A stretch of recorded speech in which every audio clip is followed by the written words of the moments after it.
The Lord be with you. And with your spirit. A reading from the Holy Gospel according to Saint Matthew. Glory to you, O Lord.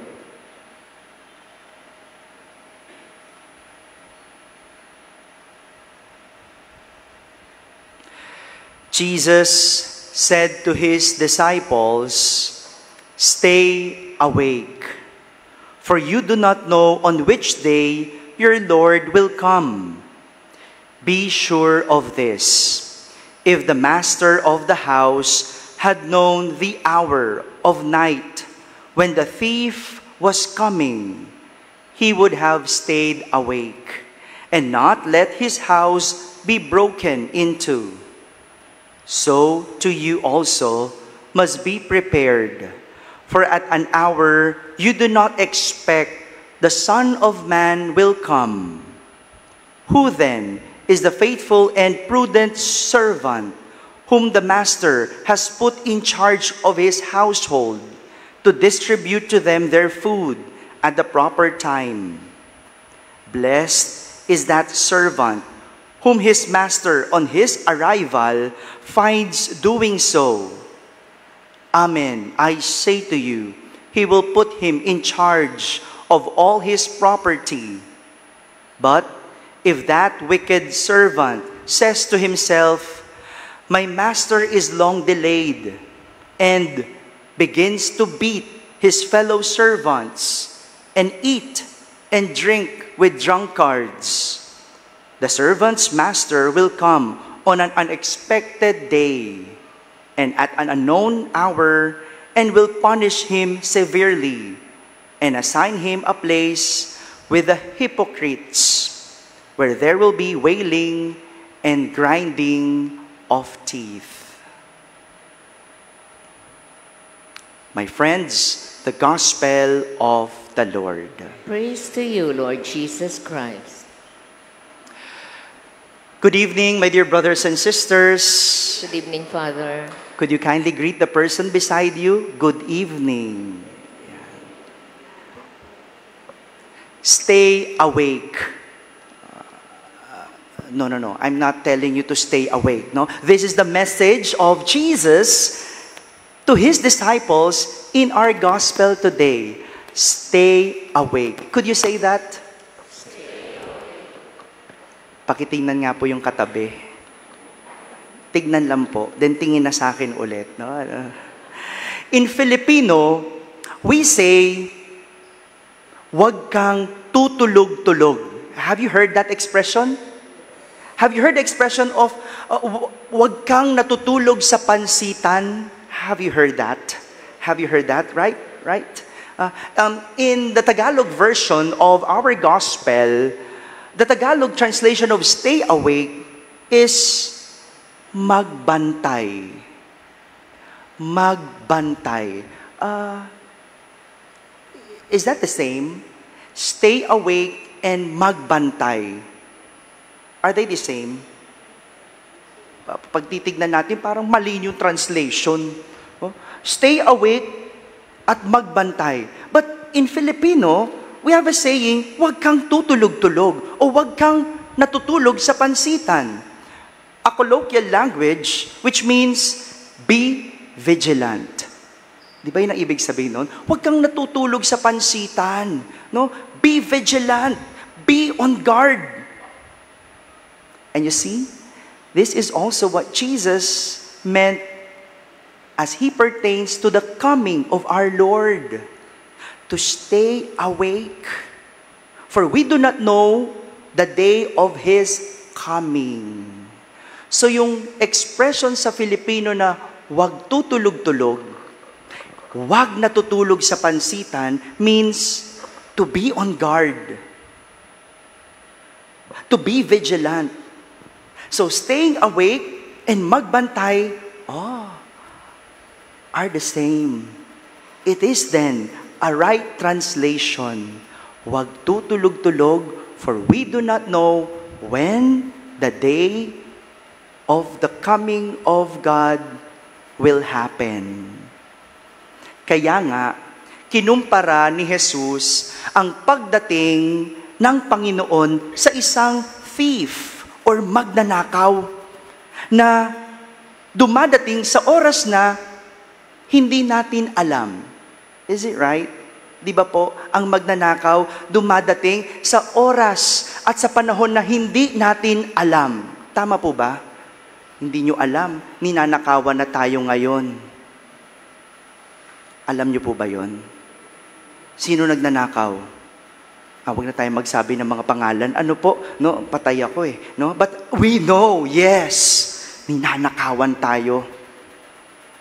Huwag kayong mag-alala. Pinapangalanan na sila isa-isa. No? But it's just like that, no? Yung coming of God just like happens when a thief, we do not know kung kailan sasalakay. That is why Jesus is warning us to stay awake. Huwag kang tutulog-tulog. This reminder is not only about opening our eyes o pagiging dilat, but an opening of our senses or pagiging mulat. Dahil ang pagiging dilat ay nakakakita, pero ang pagiging mulat, hindi lang sa nakakakita. Ang pagiging mulat ay nakakadama.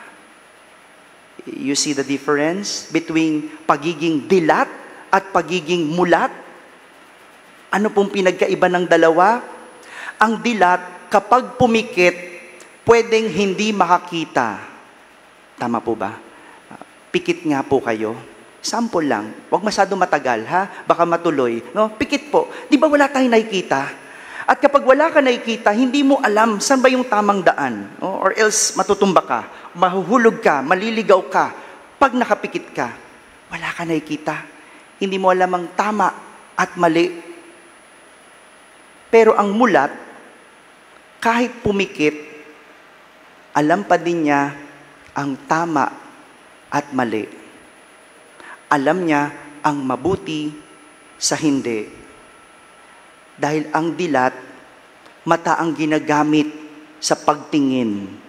Pero ang mulat, pakiramdam ang tumitingin. Today, we remember Saint Augustine. Saint Augustine is the son of Saint Monica, whom we remembered yesterday as a memorial. Si Saint Augustine, siya yung ikalawang dinadalang pagsubok ng kanyang ina na si Santa Monica. Ikalawa kasi yung una, sino? Yung ama. No, alam mo naman ng mga nanay, di ba? Dalawa lang ang problema lagi. Kung hindi asawa, anak. No? But this time, Saint Monica carried Patricius, the husband, and Saint Augustine as her cross. No? Bakit? Pasaway si San Augustine. No? During his youth, he lived a worldly kind of life, and which in the end led him to be a young father. Naging makamundo, pasaway. And there was a time that he left Christianism. Lahat ng pinagdaanan ni San Agustin nung kabataan niya, masasabi nating siya'y pikit o tulog sa maraming pagkakataon. Kaya nga siguro, ang dasal ng nanay niya, kailan kaya magigising ang anak ko? Di ba ganon? Pag ang anak may ginagawang mali o ang tao may ginagawang masama, ang sabi natin, kailan kaya siya magigising? And what does it mean? Kailan kaya siya magbabago? Kailan kaya niya makikita ang tama? Kailan kaya niya makikita ang mabuti? Have you said that already? Nasabi niyo na ba yon? Sana magising na sa katotohanan ng asawa ko. Sana magising na ang anak ko. Diba? What does it mean? Sana magbago. And St. Augustine, one day, he heard a voice from within and told him to read the scripture. And St. Augustine opened it to the letter of St. Paul. And from there, he had a conversion and left his old life. Hindi po ba kung minsan ganun? Kapag meron tayong mga nagagawa na mali, there's a voice that tells us, wake up. Magbago ka na. Meron po ba? Do you hear that voice? Sometimes that voice is not soft. Sometimes, most of the time, that voice is loud. Kanino galing? Sa nanay natin. No? Anak, magbago ka na. No? Anak, ayusin mo na buhay mo. No? 'Di ba? Sa mga friends natin, no? Change your life, magbago ka na, magising ka na. But no matter how loud their voice is, do we listen to that? Do we listen to them? O mas malakas yung tawag ng sarili, tawag ng laman, tawag ng ginagawang kasamaan. And that is why we failed to have conversion. And we fail to correct and change ourselves. My dear brothers and sisters, this is the invitation for us. Ito yung imbitasyon sa atin, hindi lang maging dilat, kundi maging mulat. Sa dilat, pag pinikit mo mata mo, pwede mong hindi malaman ang tama't mali. Pwede mong makita o hindi makita ang mabuti sa masama. Pero ang pagiging mulat, kahit pikit, alam mo, ito'y mali. Marami sa atin ngayon, pag may nakikitang mali, pipikit na lang. Do you do that? Pag may nakikitang korupsyon, pikit na lang. Pikit mata na lang. And that's dangerous. Kahit mulat tayo, sa nangyayari, we have to call them out. We have to call them out. Kahit ang mali ay mali, and we have to call them out. Huwag ka lang dilat, maging mulat. Amen. Saint Augustine once said, every saint has a past, and every sinner has a future. What does it mean? Kahit banal, may masamaan mang nakaraan. Pero ibig sabihin, pwedeng magbago.